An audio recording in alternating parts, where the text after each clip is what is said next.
Good evening, everyone.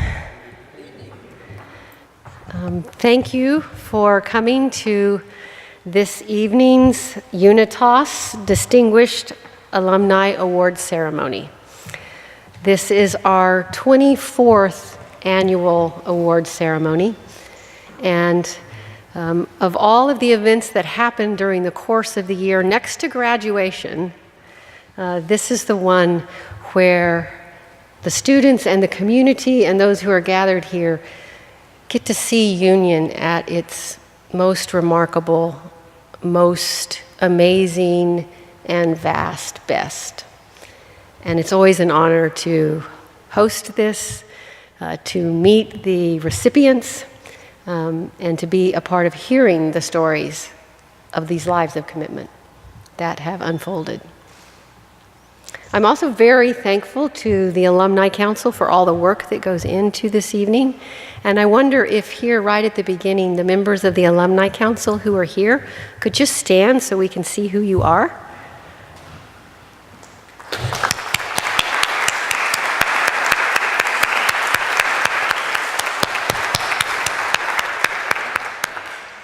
And then we're also very lucky this evening to have with us reunion members who have come back to celebrate.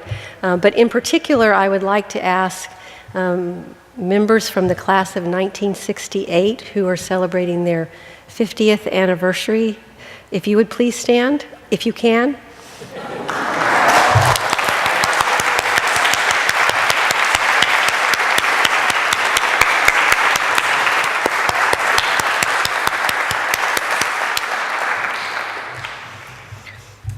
So it is my great delight to introduce to you the co-chair of Union's Alumni Council, Dr. David Sanchez. He received his MPhil and PhD degrees in 2002 and 2006. He is an associate professor of early Christianity and Christian origins at Loyola Marymount University in Los Angeles. And he's the director of the Cross-Cultural Leadership Program for the Institute of Latino Studies at the University of Notre Dame. He shares with me the honor of introducing this evening's presenters. To provide some context for our celebration, David is now going to talk to you about the history and the purpose of these Unitas Awards. David?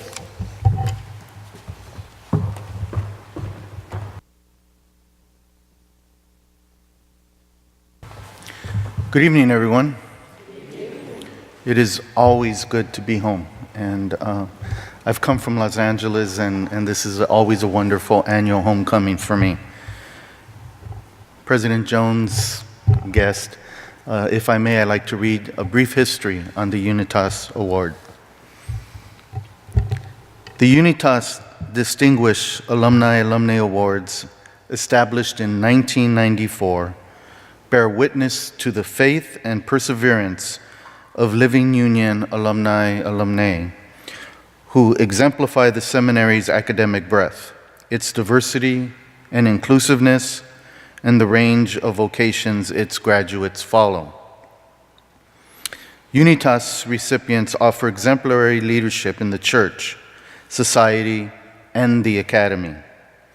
Each year, 4 alumni are selected, some of who are moving toward the end of their careers, and others are more at midpoints in their ministries. Each and all are prophetic, prolific, and passionate. Tonight's Unitas recipients represent all of the Union graduates who have distinguished themselves across the country and indeed across the world. We are grateful for their lives, their bold witness, their groundbreaking ministries, and their impact near and far. We give thanks to God for them and for all Union graduates, whom we celebrate with gratitude and delight. I'd now like to invite up and introduce Brandon Takadena, a second-year Master of Divinity student and co-chair of the Asian Pacific Islander caucus, who will offer our opening prayer. Brendan?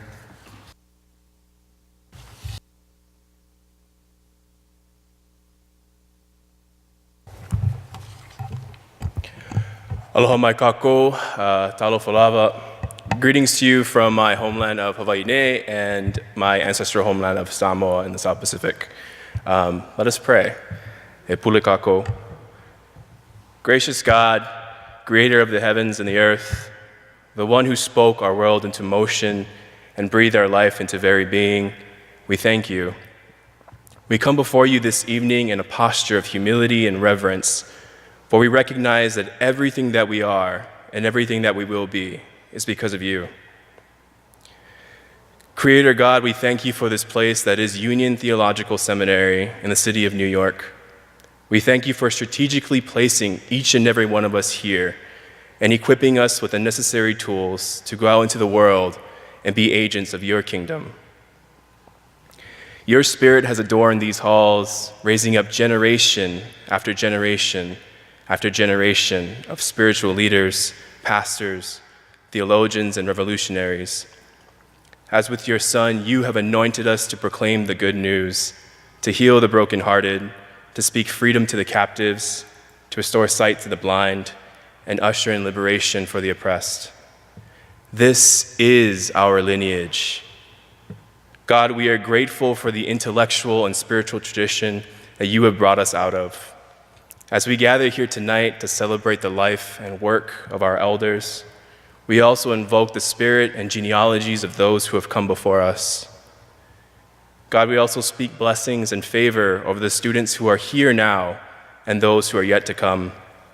May your wisdom guide them and your everlasting love sustain them. May you imbue them with power from on high, that they may continue to fight the good fight and be lights in this ever-darkening world. Bless their leaders and their professors, and grant them the gifts of discernment, of wisdom, and compassion as they steward your sheep. Gracious God, we thank you again for this time and this space. We thank you for this reunion, this holy convergence. We give you all of the honor and the glory, for you alone deserve it. Amen.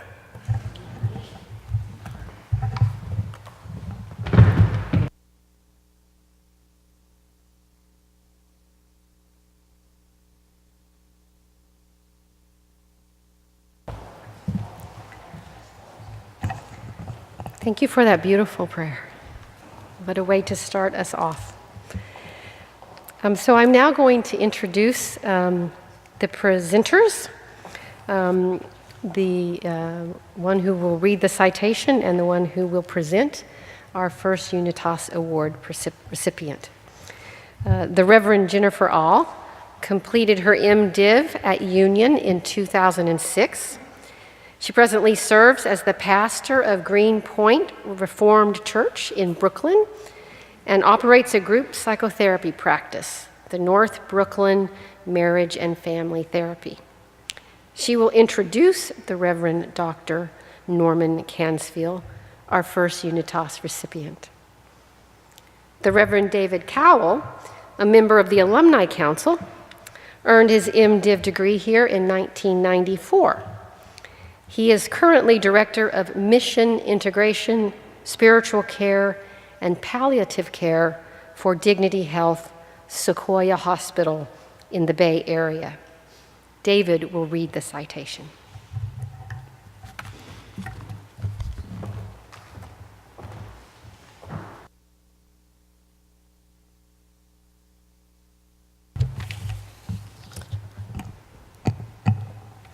There are so many ways I could introduce the Reverend Dr. Norman Kansfield. He's a wise father-in-law who allows me to call him on Saturday night at 10 o'clock when I'm having trouble with my sermon. He's a wonderful, loving grandfather to our children, John and Grace. But the thing I most appreciate about him is that he has demonstrated a willingness to use his privilege as a very tall, straight white man to benefit people who have less privilege in our society. I'm going to try not to cry. Almost 15 years ago, his daughter Anne and I came to him and his wife Mary and told them that we wanted to marry. and he said that he asked if he could officiate. And that loving act cost him his position as the president of New Brunswick Theological Seminary and caused the Reformed Church in America to put him on trial.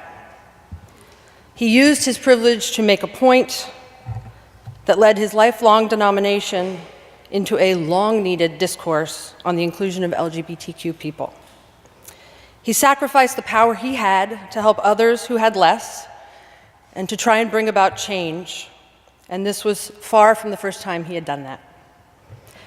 His sacrifice has inspired me to see the privilege I hold to be used for change, and I feel confident I'm not the only one who's been inspired in that way. I introduce to you the Reverend Dr. Norman Kansfield.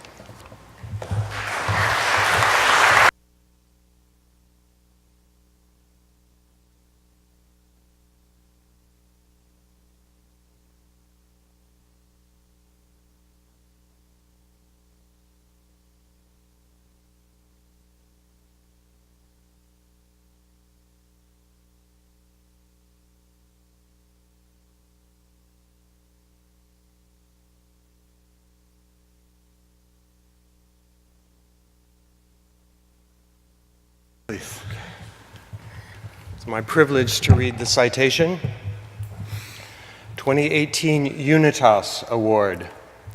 Union Theological Seminary in the city of New York proudly honors distinguished alumnus Norman J. Kansfield, 67.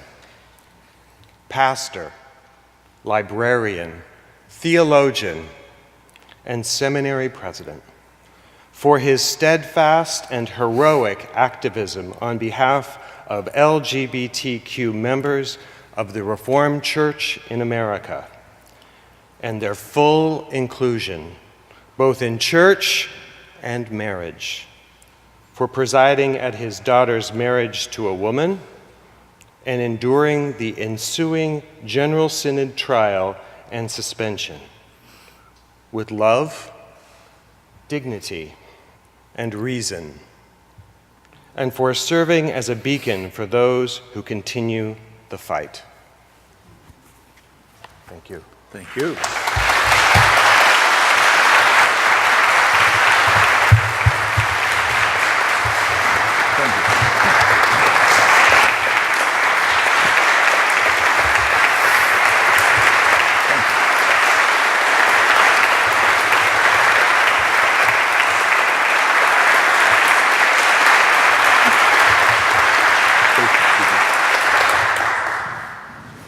You're going to make it even more difficult for me not to cry. There are two emphatic needs for me to say thanks to Union Theological Seminary in the city of New York. Thank you for this award. It surely crowns my career. But coming as it does at this point of my years, it emphatically asserts that a 2005 heresy trial was not the end of anything.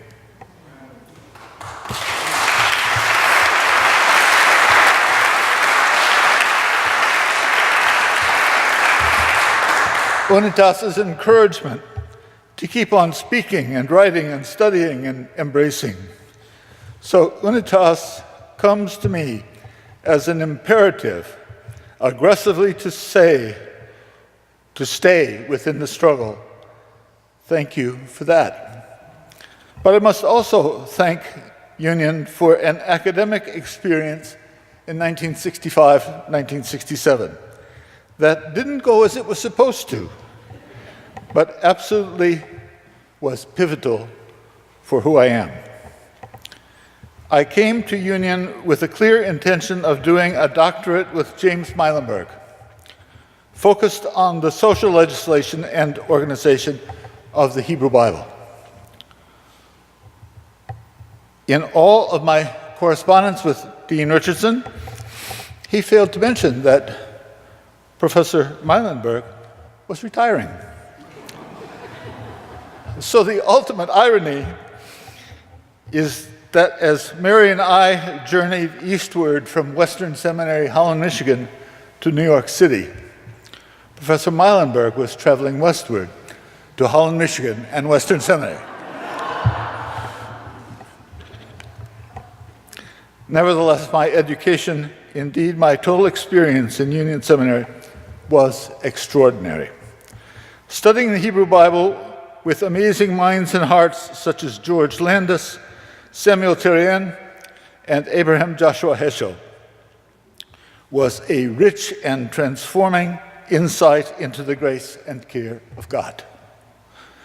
But Union's most profound gift to me in those years was the great James A. Sanders, who was the professor who most challenged and inspired me.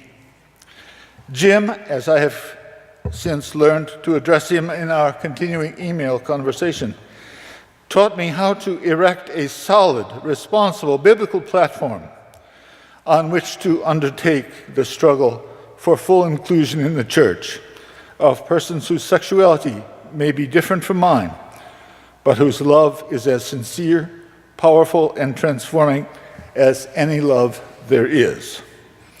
So, thank you to Jim Sanders, thank you for Jim Sanders, and thank you, Union.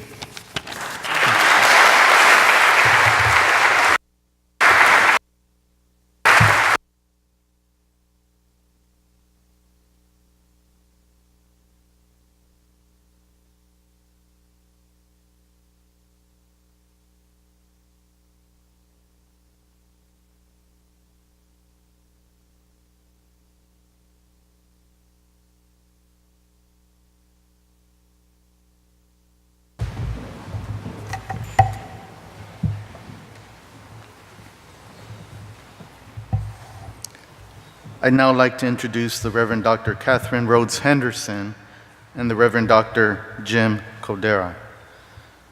The Reverend Dr. Catherine Rhodes Henderson, a Unitas Distinguished Alumna, in 2014 completed her Master of Divinity degree at Union Theological Seminary in 1982 and earned her EDD for Higher Education and Leadership at Columbia University Teachers College in 2000.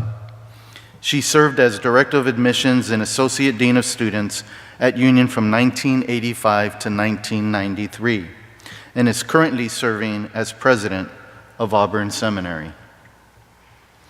Catherine will now introduce the Reverend Dr. Gene March, our second Unitas recipient.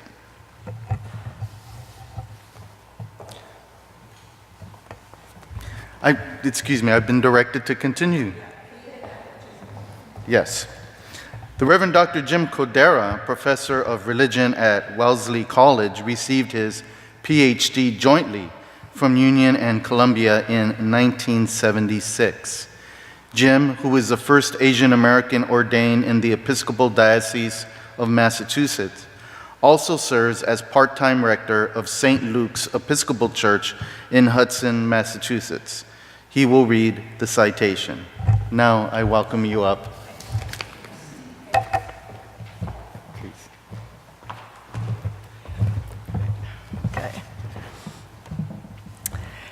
To introduce the Reverend Dr. Eugene March is not just a professional honor, but a deeply personal one. Our paths have intersected in powerful ways as Southerners, as graduates of Union, but even more directly because Gene became the A.B. Rhodes Professor of Old Testament at Louisville Presbyterian Seminary. The A.B. Rhodes Chair was named for my father, Arnold Black Rhodes. Among other books that Gene has written, the one that draws us together tonight is The Mighty Acts of God, written by my father and skillfully revised by Gene in 2000, particularly to address inclusive language. And Lynn, I just want to say you were one of my parents' most special students at Louisville, so it's great to be here. It's like a family reunion. The text used when the Old Testament chair was established has stuck in my mind all of these decades later. An Israelite in whom there is no guile. In John's Gospel, these are the words Jesus speaks about Nathanael. Gene, these words are just as fitting for you. The statement doesn't imply perfection, but even more importantly, without guile or deceit, no tricks, no duplicity, no cunning, truthful and trustworthy. In our current context of amoral, bankrupt leadership, I can imagine no descriptors and no values more important than these. Many of your colleagues, and I talked to a number of them across the country, Jean, Ted Wardlaw, Dean Thompson, Heath Rada, and others, send their greetings and are here with you in spirit this night. They said they appreciated your scholarship, but it was the quality of your character that stood out for them.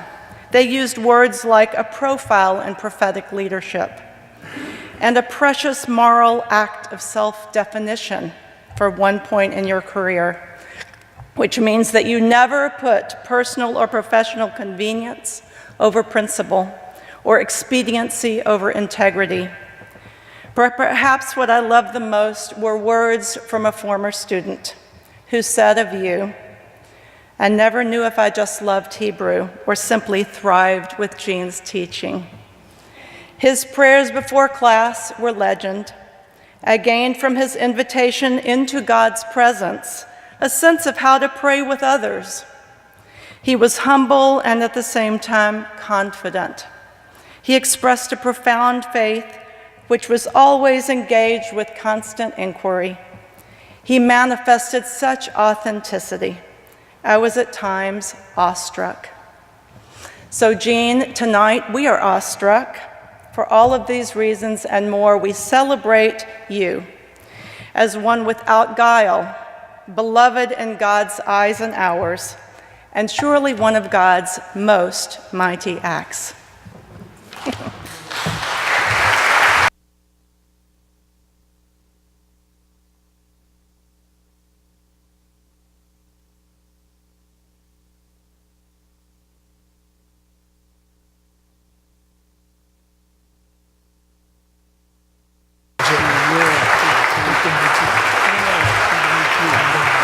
Citation.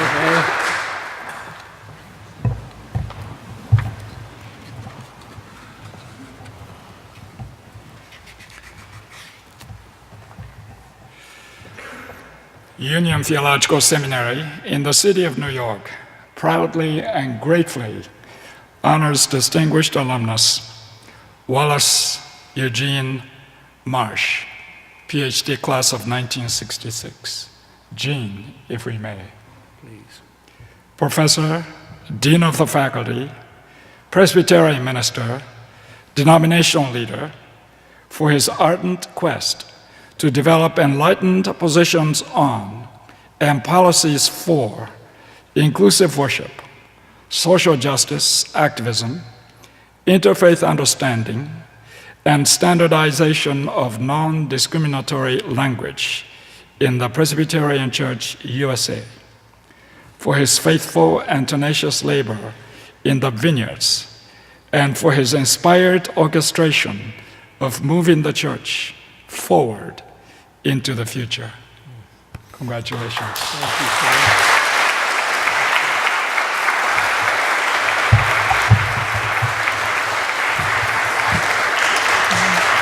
All I can say is I'd like to meet the guy.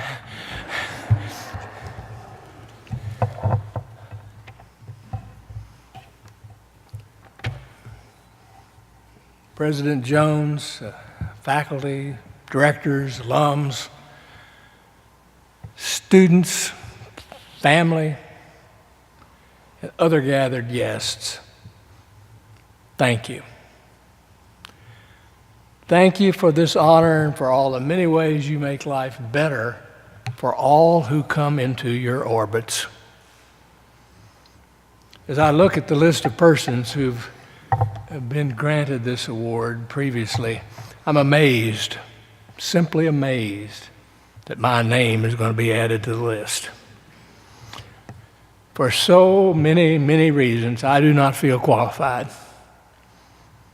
But I am humbly grateful that others do.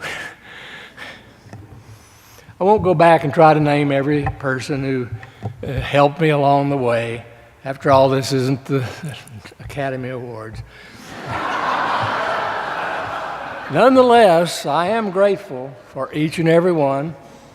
Our lives finally are the sum total of all the relationships that we have been blessed to share.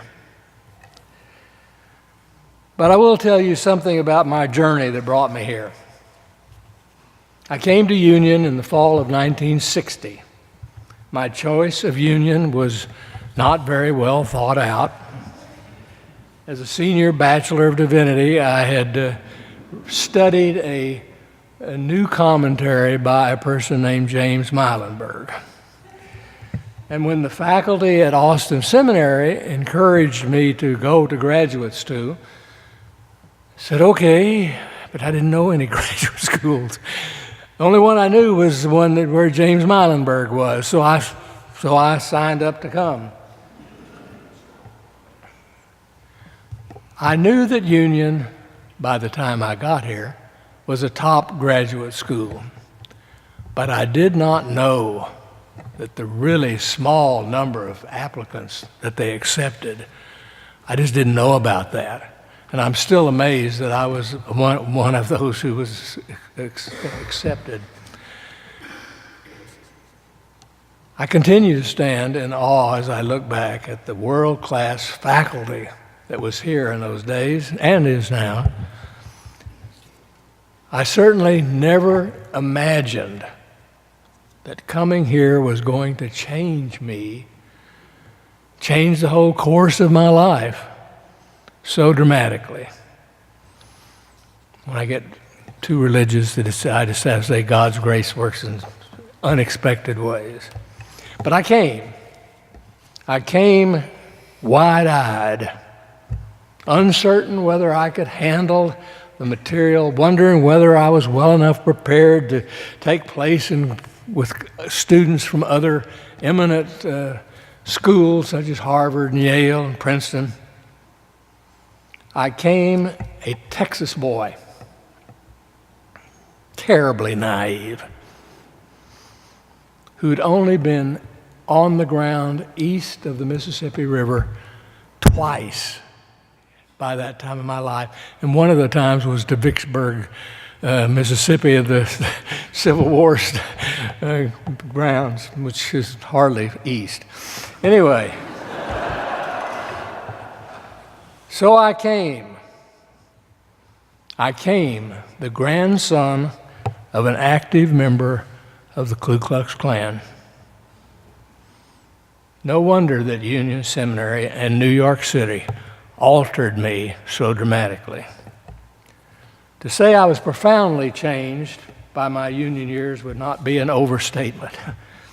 First, there was the academic community.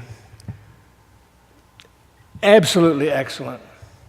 I'd had good teachers at my college and at my seminary, but I was coming in the area of Old Testament, and my goodness, James Milenberg, Sam Terrian, George Landis, Jim Sanders, James Stewart, and eventually, sitting on my committee for my dissertation, Joshua Abraham Heschel.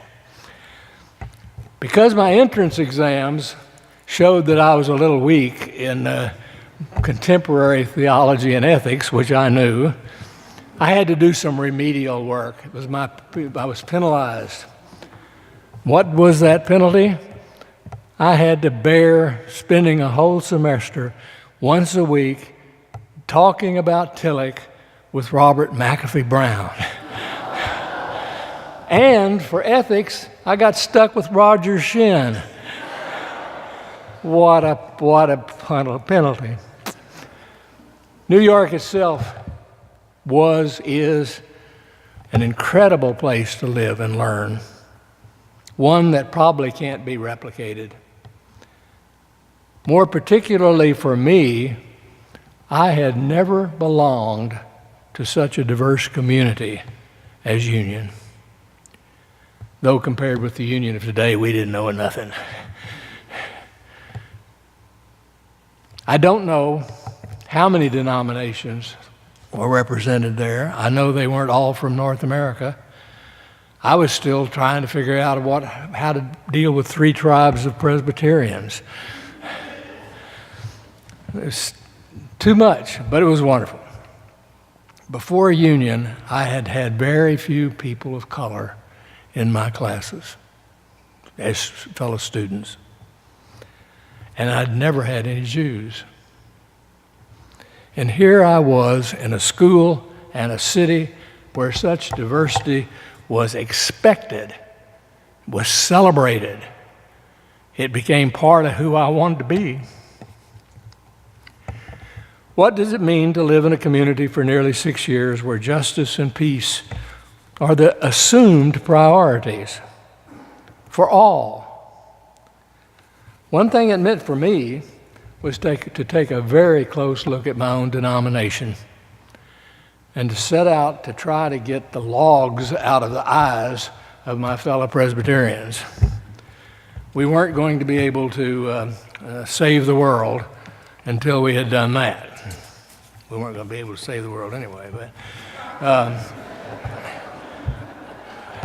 but I was gifted to serve on numerous task forces seeking to correct male language, imagery of such a sort in worship, trying to end the crippling presence of homophobia, working to reform the destructive system of justice that has produced the new Jim Crow.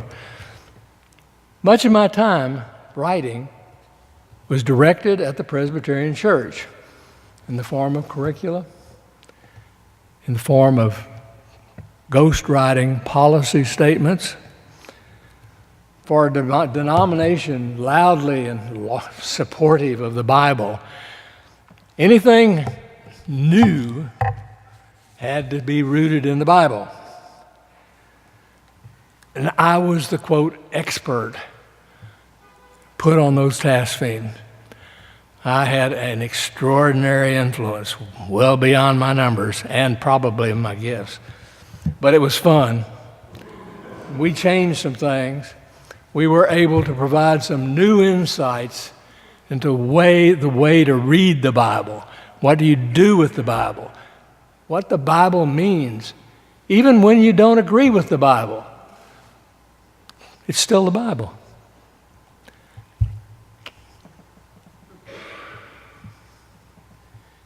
Some of the issues that we considered, we made some progress with.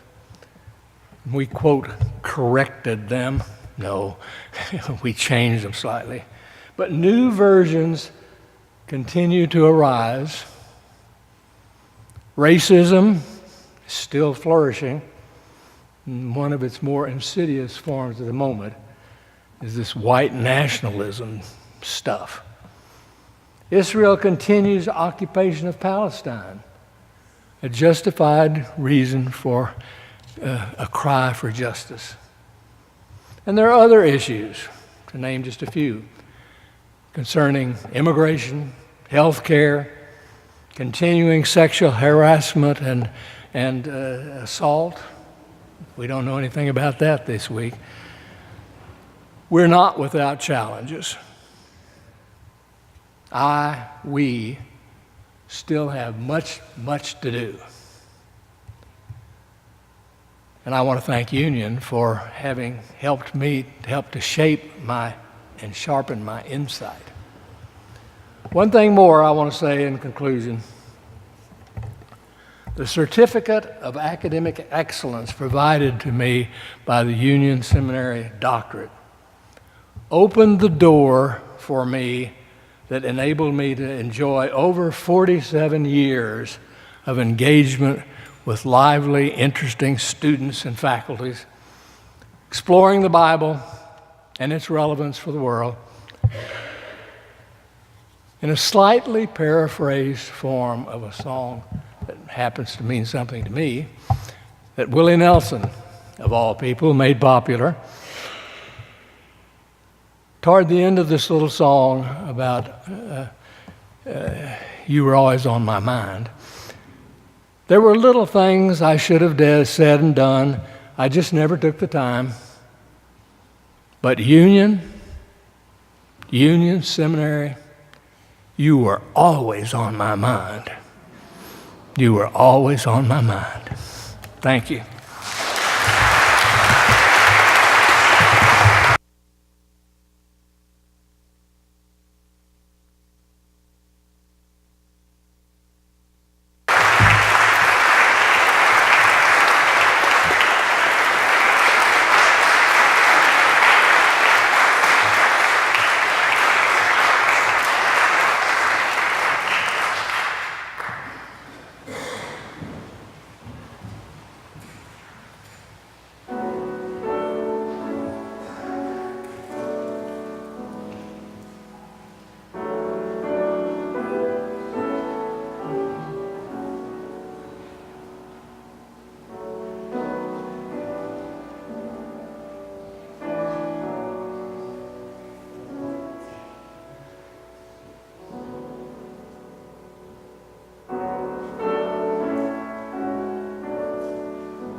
So it is now my great delight to introduce the introducer and the citation reader for our third Unitas recipient, the Reverend Dr. JoAnne Marie Terrell.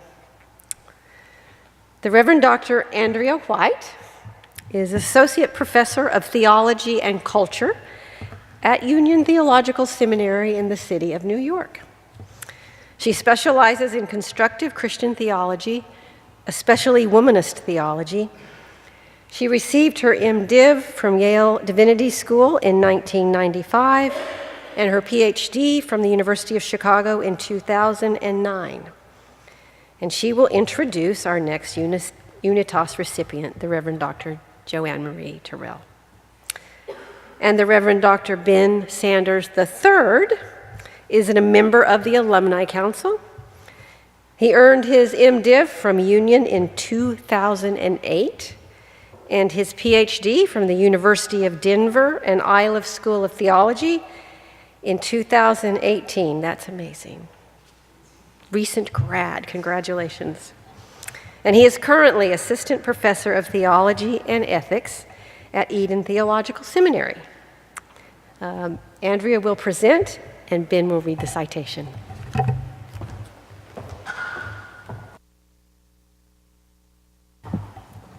There is something about the first time you meet a celebrity.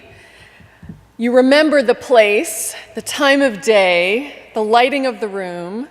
You may remember what you were wearing. Almost 10 years ago, I met the Reverend Dr. JoAnne Marie Terrell at my first annual meeting of the Society for the Study of Black Religion. I remember everything. I was awash in celebrity scholars in Black religion, but there was something distinctive about meeting this particular celebrity scholar. Of course, there is the brilliance of her work that I have now been teaching for 10 years. And when I lecture on her work, I always make sure my students grasp the power of the question mark in the title of her magnum opus, Power in the Blood? Question mark? The question mark raises a provocative theological question about the violence of the cross in Christian thought, its entanglement with racialized and gender-based violence against Black women. Can Black women's blood have meaning as sacramental witness? Can we learn from Black blood without signing on to the ideology of redemptive suffering? Dr. Terrell has turned our angle of vision on the oppression that overwhelms Black women's experience in the United States in such a way that our theological imaginations are stirred to see the God of whom she speaks. The power behind the question mark is no less than groundbreaking work in womanist theology. It is outrageous, it is audacious, courageous, and willful. Cultivating the development of womanist theology born in this place from its nascent stages. The other really bold thing about this question mark is its womanist way of being, because she listened and heeded the voice of the Spirit that called her to expand the work of her doctor mother, Dolores Williams. She audaciously lives into the paradigm shift that mandates the social and political relevance of theology, not only as public discourse, but as a matter of life and death. The Reverend Dr JoAnne Marie Terrell bears witness to scholarship as activism. She bears witness to theology as a work of art. Dr. Terrell is a doctor of the mind, but she is also an artist of theological thinking, creating masterpieces of cosmic transformation. In her own words, she has said, "Despite the wretched conditions humankind continuously faces, I believe in the beauty that is, and it is my scholarly and pastoral duty to pursue and find it." You were larger than life when I first met you, but the thing I remember most is your humble heart, your generous spirit in receiving me, a very green and young womanist woman, and the womanist way in which you prophetically testify to Hagar's God, pointing us to her beauty regardless. It is my honor to present to you the womanist theologian extraordinaire, the Reverend Dr JoAnne Marie Terrell.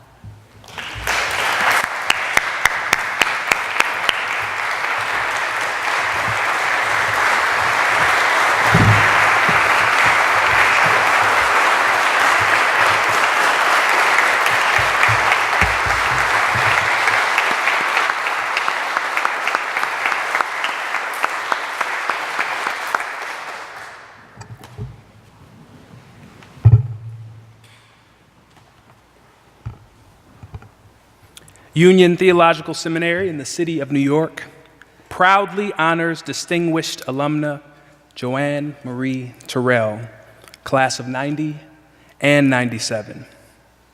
Professor, pastor, gospel singer, womanist theologian, for her passionately inspired and inspiring research into Christian origins and their potential for enhancing future developments in Black, feminist, and womanist theologies on questions of doctrine, for her eloquence in articulating that research, and for her lasting influence as a role model and mentor to those who follow her into ministry and the academy.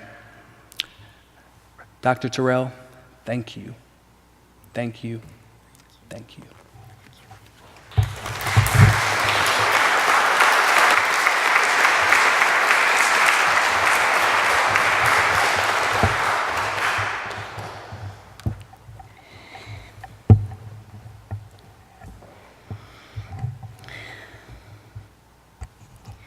There are ways, but the way is uncharted. There are names, but not nature in words.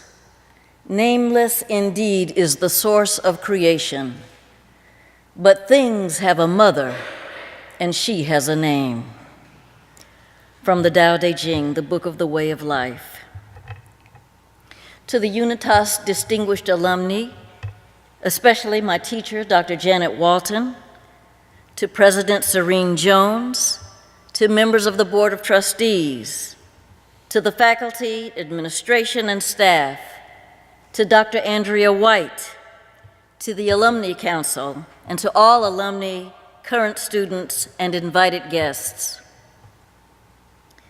I wear this dress not as a nod to the 1%, but in honor of my godmother, the Reverend Dr. Versia Starr McKinney, who can only be with us in spirit. She gave it to me, and I decided to wear it not only to invoke her presence, but also because, to paraphrase Sue Blaine, a member of this community in former days who taught many of you as well, sequins and psychedelic colors, why wait till the eschaton?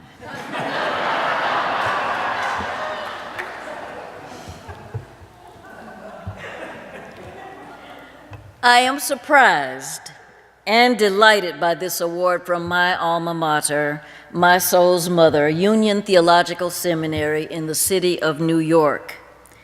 Union is truly that and home for me. And as everyone knows, the late Dr. James Hal Cone was my doctor father. Here, through the midwifery of Drs. Cornell West, James Melvin Washington, James Alexander Forbes, Beverly Harrison, Christopher Morse, Phyllis Tribble, Robin Scroggs, Raymond Brown, Larry Rasmussen, Richard Norris, Robert Seaver, Janet Walton, and Dolores Seneva Williams, I was born again. This stellar faculty with whom I had the privilege to study tarried with me while I learned how to decenter continuously false piety as the basis of my devotion. Through their scholarship, commitment, and examples, they taught me how to center fearlessly justice, love, as the basis of my own work as a teacher, preacher, liturgist, and artist. I have carried their lessons into my vocation as a mother to Jada and as a friend to the many people I have encountered on my journey from before and since my time at Union. As the father of Black liberation theology, Dr. Cone had a unique way of driving home a point.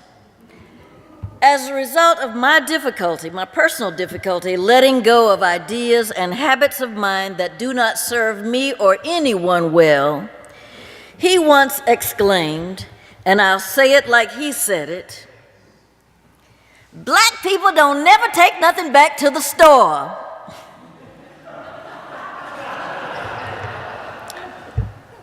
It was a generalization, an observation about oppressed people everywhere we live who are compelled to live with whatever we get, whether we like it or not, whether it suits us or not, whether it is useful to us or not.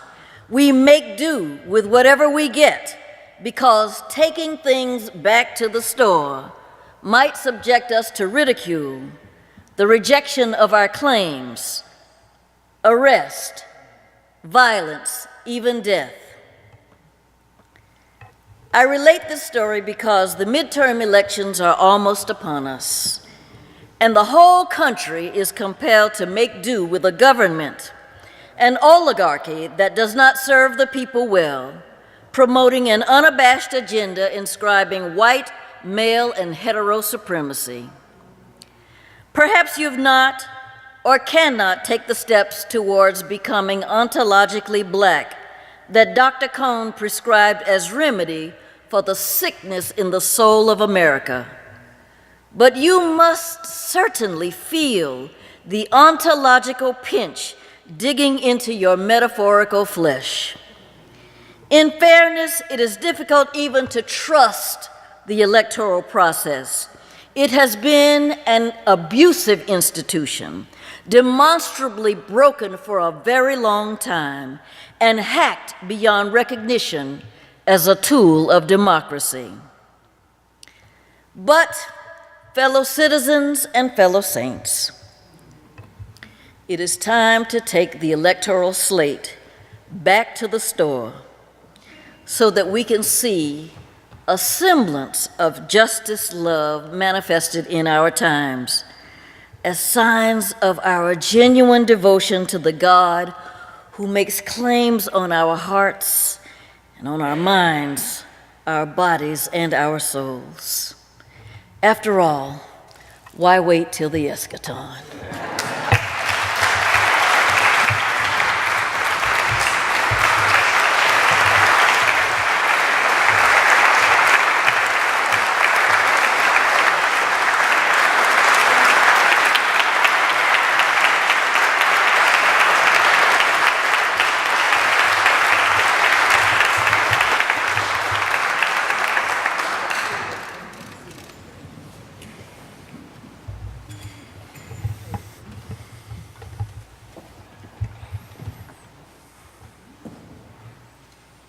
Thank you. Now it is time for our final Unitas Award. Dr. Troy Messenger, Director and Assistant Professor of Worship at Union, received a BM at the University of Miami in oboe performance, an MAR and MDiv from Yale Divinity's School Institute of Sacred Music, and a PhD in Performance Studies at NYU. Dr. Messenger will introduce Dr. Janet Rowland Walton, our fourth Unitas recipient. The Reverend Karen Byrne, a member of the Alumni Council, received her MDiv degree from Union in 2007. As a volunteer minister, Karen currently serves the Monhegan Island Community Church in Maine and the First Congregational United Church of Christ in Washington, D.C. She will read the citation. I welcome you all.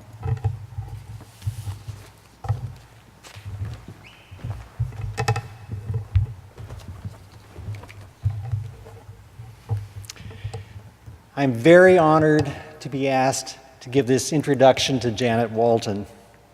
There are many, many others in every time and place who would like to do the same, to sing her praises. So I speak on the behalf of many. Each of us know Janet in our own way, because Janet, you've taken the time to get to know us. So Janet receives this award tonight for many reasons, because she's a distinguished scholar and teacher, a passionate advocate for justice, a visionary mentor to Jewish and Christian congregations, and an unfailingly dedicated aunt, sister, and friend. She's been recognized by the Academy with its highest awards, the North American Academy of Liturgy's Baraka Award for Lifetime Achievement, the American Academy of Religions Award for Excellence in Teaching, Henry Luce Fellow in Theology and the Arts, and for 35 years, semester after semester, listening, probing, searching with students and faculty colleagues for the words, actions, sounds, and stories that would make a difference in the lives of people. I could name many qualities that make her so exceptional. Let me start with a short list, and I hope you will continue to add to it over dinner. First of all, Janet is in it for the long haul. Tireless, persistent, dedicated, moving things forward one small step at a time. I've seen this in many places, with synagogues where she's worked for decades to get things done, in worship leadership with her Catholic order, with doctoral students with whom she refuses to give up, in 2 decades of teaching collaboratively, every semester starting with a blank sheet and asking, well, what shall we do now? Janet believes in the possibility of unexpected partnerships. Her first thought when planning worship often is to turn to the arts.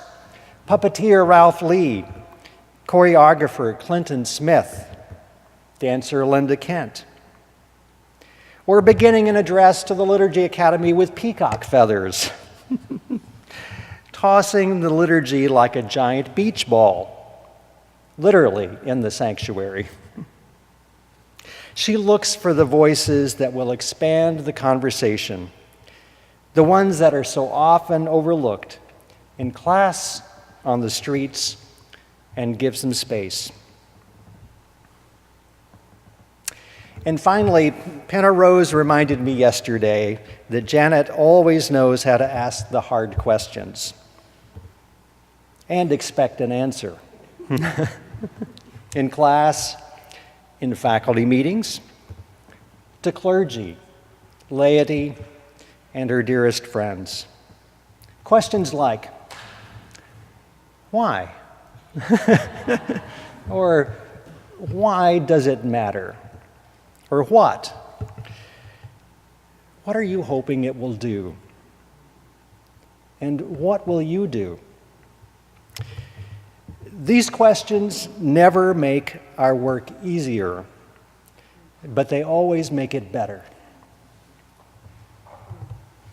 Janet, Dr. Janet Walton, for your questions, for your ministry of life and teaching, for your friendship, we honor you and we give you thanks.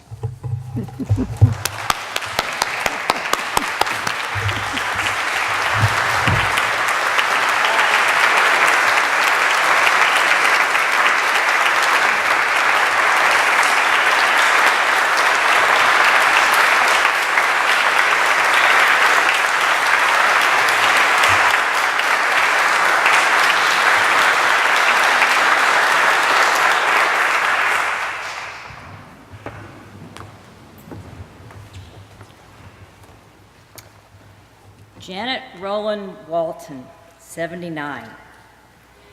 Musician, liturgical scholar, educator and worship consultant. For her soaring conceptualizations of sacred space and transcendent innovations in worship that fuse tradition with radical change through feminist perspectives, social justice activism, and every art form under heaven. For capturing our hearts in the spirit and service of God and releasing them like doves to fly free. Thank you, Kim. Thank you very, very much. And thank you for your part in all of this. Troy's right, you do ask the questions.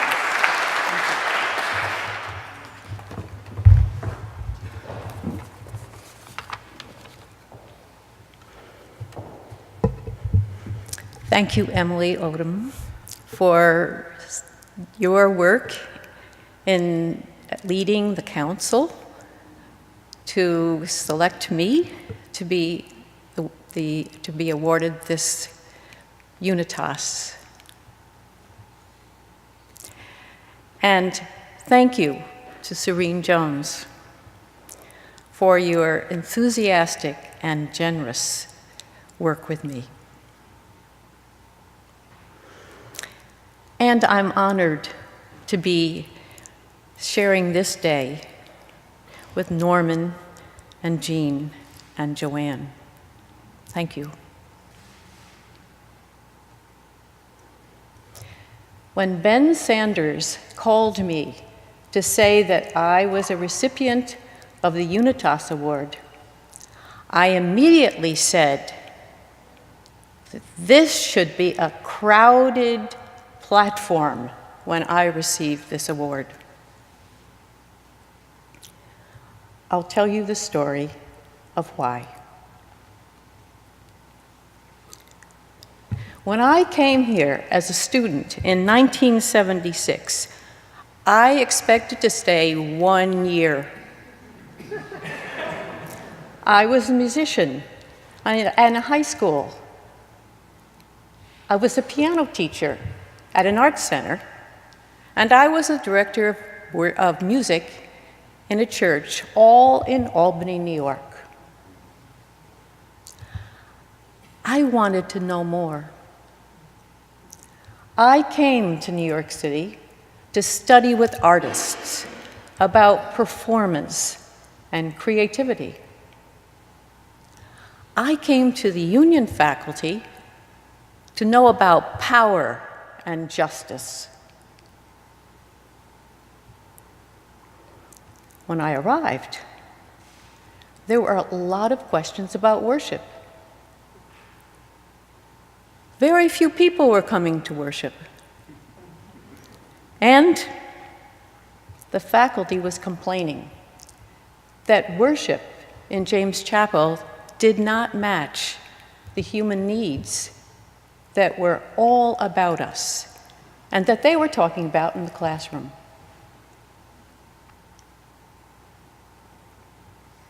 Then one day, something unforeseen happened. A sound from the organ would not stop. The pipe was stuck open. The organ needed major repair that was going to affect the construction of the whole chapel. Rosie Havemeyer, the chair of the board, and Don Shriver, the president, and many faculty members were convinced that this was not a time to put back anything as it was, but rather to make something new.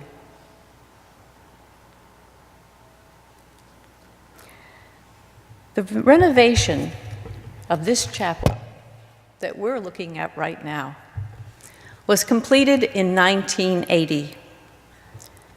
The chapel was open and flexible and had a brand new pipe organ. President Shriver hired me to coordinate the worship daily in this place. I saw it as a very exciting opportunity. Others had to be convinced.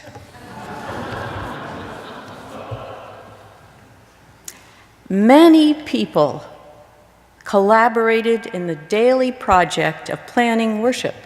Students, faculty, staff, musicians, artists, dancers, actors, directors, friends, and strangers.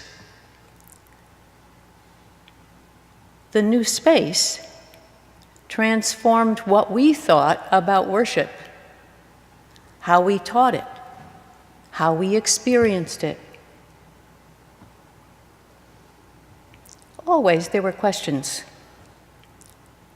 What are we asking the congregation to do? How should we arrange this space? The choice of the space affects how we relate to each other. We expect to be surprised now by interpretations of text, by ways of praying, through words, objects, sounds, and the movements of dancers. We know when we come in every day that we will have an invitation to take risks. And if they're worth anything, some of them will fail. Making space for something new, Don Shriver's words, includes asking more of ourselves and of others, practicing challenging ways of embodying how and why faith matters. As Toni Morrison would describe it, why it matters in the middle of life, talking back to the world. Now, I am grateful for the opportunity that I have had for so many years to work with so many people that I am now looking at. I am grateful that this gift of worship in this seminary and in my life never stops unfolding. But no one can do it alone. Thus, the reason that this should be a very crowded platform.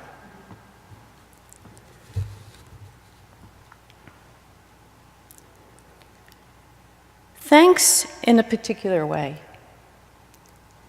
to Troy Messenger and to Susan Blaine, who succeeded me as directors of worship.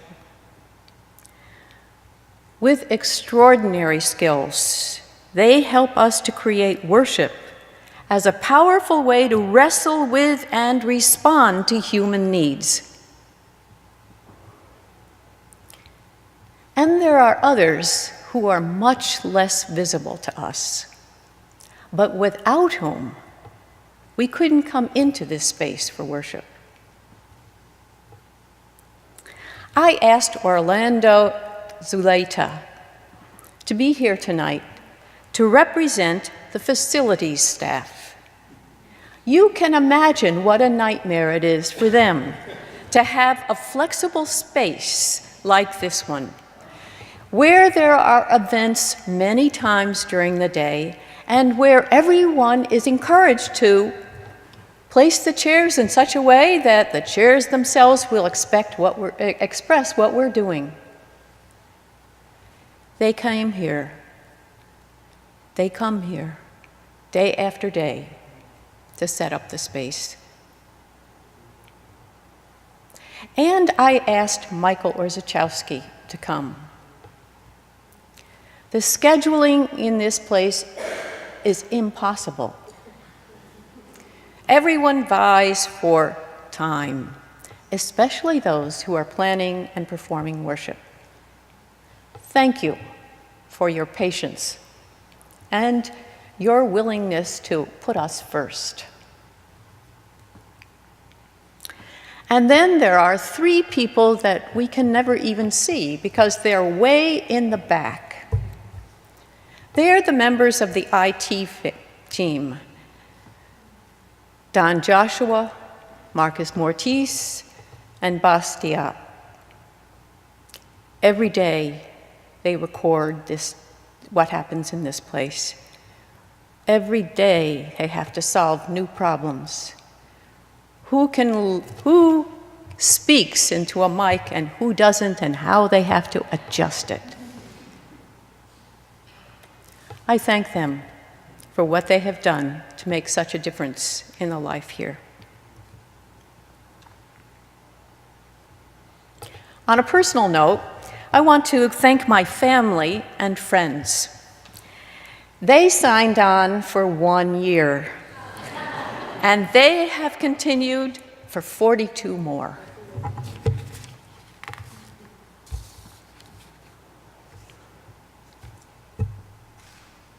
I never expected to receive this award because I think there are thousands of people that should be up here with me. No one does this work alone.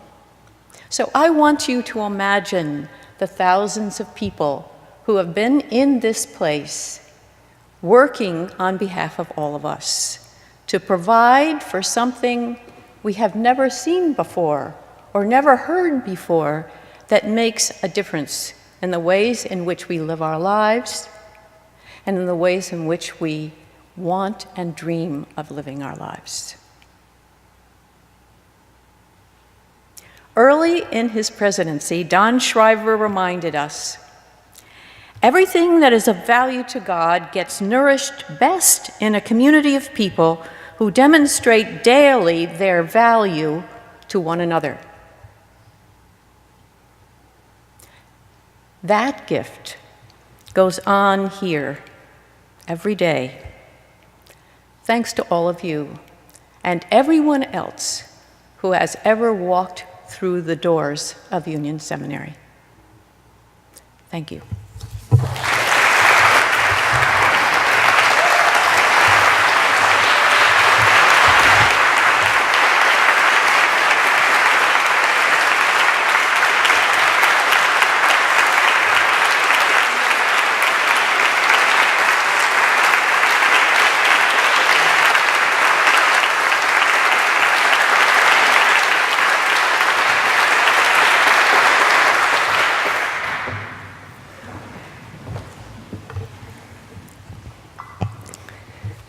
It's very funny to walk in tonight and talk to Janet and have her being the person awarded when for the last 10 years she's the one who's been coaching me on how to do the Unitas Awards. So it's a wonderful flip there, Janet. I needed tonight. I needed these stories. I needed the witness of your 4 lives and your stories of what brought you to Union, what happened here, a sense of profound humility about the journeys you took, which were mighty and formidable, and yet you took them. And you took them with so many people and so much courage. And I'm struck tonight by listening to each one of your words, that this radical sense of openness that had to bring you here in the first place, even if you didn't know what you were getting yourself into, has been a guide for your whole life. And yet, alongside openness and humility stands backbones of steel. When it comes to moral principles, and when it comes to justice keeping, and when it comes to righteousness and dignity and truth telling, nerves and backbones of steel. And I needed you tonight. We needed each other at this moment in our country when we are getting ready, not we. People in our country are getting ready to put into the highest court in our nation that is supposed to represent the highest norms of justice, a person for whom there is not moral steel, but crumbly crackers and kegs of beer. And I am reminded of the real work of this country and what we stand for and who we are through the courage of each of you and this place and this location of speaking justice, of undergirding it with deep theological commitments, standing firm upon tradition, and moving into the world and the streets with all of who we are. Thank you each. Thank you. Thank you. And peace to all of you.